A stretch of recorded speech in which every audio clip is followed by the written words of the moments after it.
Kami sadar dan mengaku ya Tuhan, bahwa lagu yang sudah mampu kami nyanyikan ini tidak selalu sudah menjadi kenyataan dalam kehidupan kami.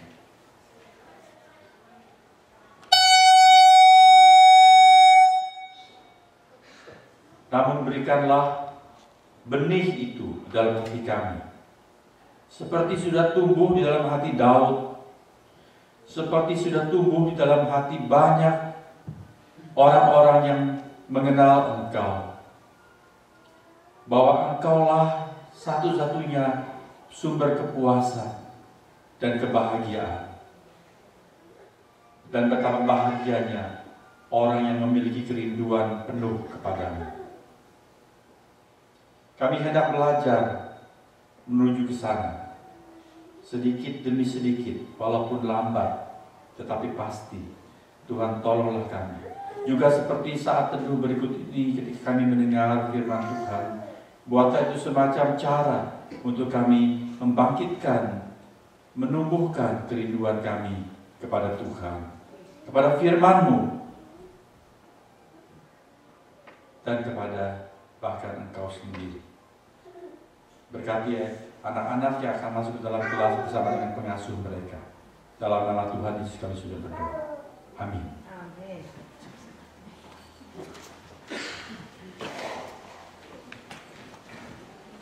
Jemaat kekasih Tuhan, marilah bersama-sama kita membuka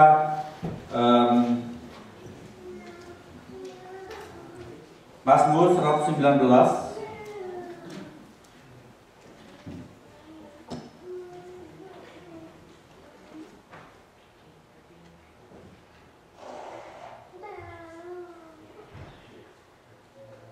Mazmur 119, kita hendak membaca ayat yang pertama sampai dengan yang ke-16, bukan ke-6, oke? Mazmur 119 ayat yang pertama sampai dengan yang ke-16.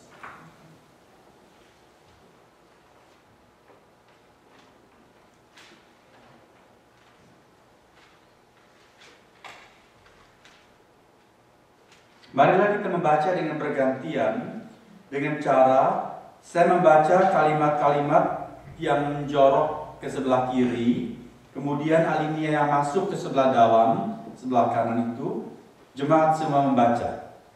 Oke? Setiap ayat ada dua alinea, satu yang keluar, satu yang ke sebelah dalam. Yang bagian ke sebelah dalam itu saudara yang baca.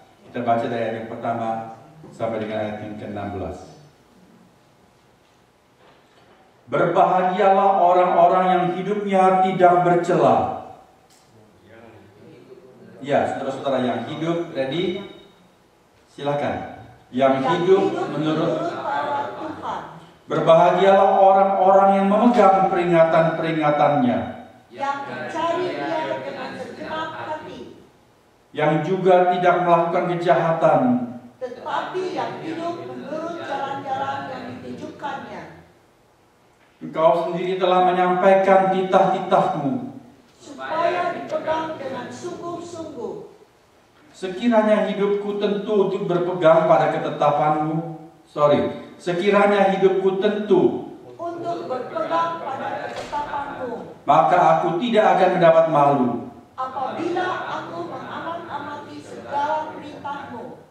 Aku akan bersyukur kepadamu dengan hati jujur. Apabila aku belajar hukum-hukum-Mu yang adil. Aku akan berpegang pada ketetapan-ketetapan-Mu. Janganlah tinggalkan aku sama sekali. Dengan apakah seorang muda mempertahankan kelakuannya bersih? Dengan menjaganya sesuai dengan firman-Mu. Dengan segenap hatiku aku mencari Engkau. Janganlah biarkan aku menyimpang dari perintah-perintah-Mu. Dalam hatiku aku menyimpan janji-Mu, supaya aku jangan berdosa terhadap Engkau. Terpujilah Engkau ya Tuhan. Ajarkanlah ketetapan-ketetapan-Mu padaku. Dengan bibirku aku menceritakan segala hukum yang Kau ucapkan. Atas petunjuk peringatan-peringatanmu, aku bergembira. Seperti atas segala harta. Aku hendak merenungkan titah-titahmu. Dan mengamati jalan-jalanmu. Aku akan bergemar dalam ketetapan-ketetapanmu. Firman-Mu tidak akan kulupakan. Saudara tahu ayat yang terpendek dalam Alkitab? Ayat yang terpendek di mana? Itu di Yohanes 11 ayat 35. Dalam bahasa Indonesia, maka menangislah Yesus. Kalau bahasa Inggris hanya 2 kata, Jesus wept. Kalau pasal terpendek, Mazmur 117, cuma 2 ayat. Oke? Kalau pasal terpanjang, Mazmur yang saudara dan saya baru saja baca. Ada berapa ayat? Ada 176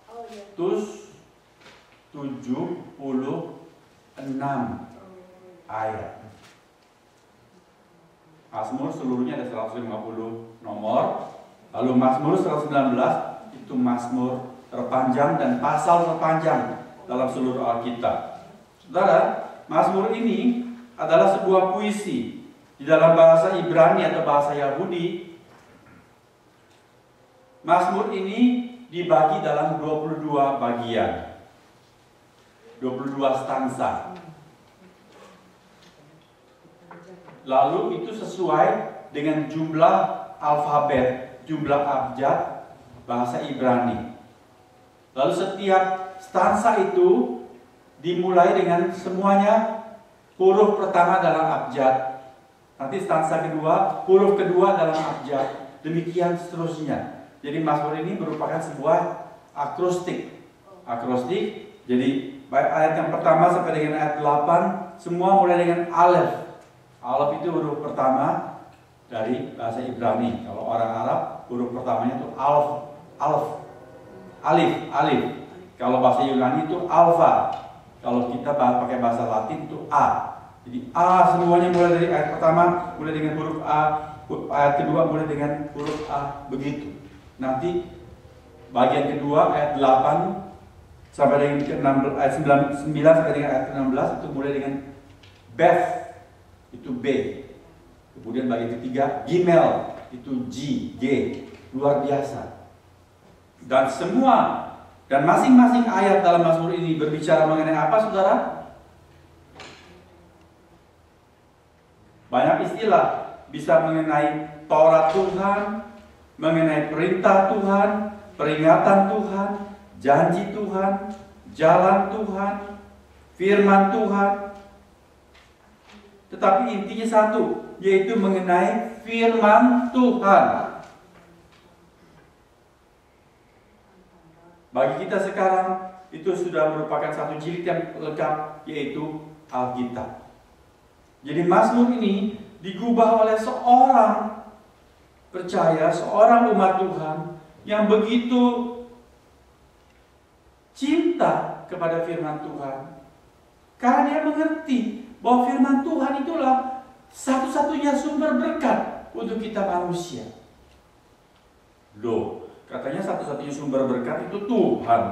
Kok Alkitab sumber berkat? Maksudnya bagaimana? Saudara, tadi kita menyanyi sebuah lagu yang bagus sekali. You alone are my strength, Lord, my shield. To you alone my spirit yield. I want you more than gold or silver. Only you can satisfy. Hanya Engkau yang bisa memuaskan. Itu berkat dari Tuhan. Tuhan adalah sumber berkat, satu-satunya sumber berkat. Tidak ada kebahagiaan yang sejati di luar Tuhan. Tetapi, saudara-saudara, bagaimana Tuhan memberikan kebahagiaan dan berkat kepada kita manusia? Hal ini perlu saudara dan saya mengerti. Jangan mimpi bahwa Tuhan akan menurunkan berkat itu seperti satu paket dibungkus bagus dari langit jatuh blok di depan meja atau di pangkuan kita. No. Berkat kebahagiaan Allah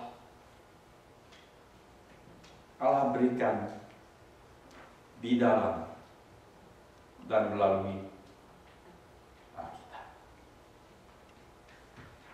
Sebab kita tidak mungkin mengenal Allah dengan benar kecuali kita mengerti firman-Nya. Sebab firman-Nya ini mengungkapkan siapakah Dia, bagaimanakah Dia sebenarnya. Di luar Alkitab, orang tidak bisa menemukan Allah dengan benar. Di luar Alkitab